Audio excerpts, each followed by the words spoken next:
Lawrence Dale Bell, the head of the corporation, accepted the request and started working on 3 prototypes. At the time, the project was kept under extreme secrecy. Only a few members of the company knew about it.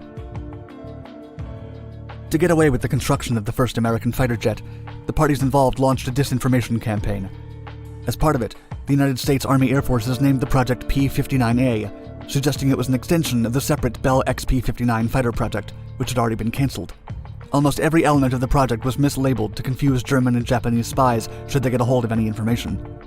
General Electric continuously talked about the engine it was working on as a spare part. The design for the fighter jet was completed on January 9, 1942. Construction began immediately, and the 3 prototypes were built by March.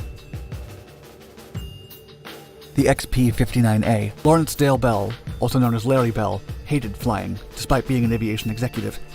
He assigned management of the project to his chief test pilot, Robert M. Stanley.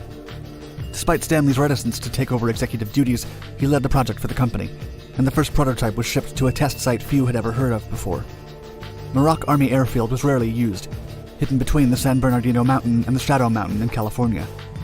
The name of the field was a reversal of the name Coram, the last name of the 2 brothers that initially lived in the area. The site was remote enough to keep the progress of the project an absolute secret, and additionally facilitated takeoff and landing due to the dry, hard surface of the Lost Rogers Lake. Engineers, technicians, and mechanics were sent to Los Angeles in 1942, unaware that their transfer was going to place them in the remoteness of the California desert.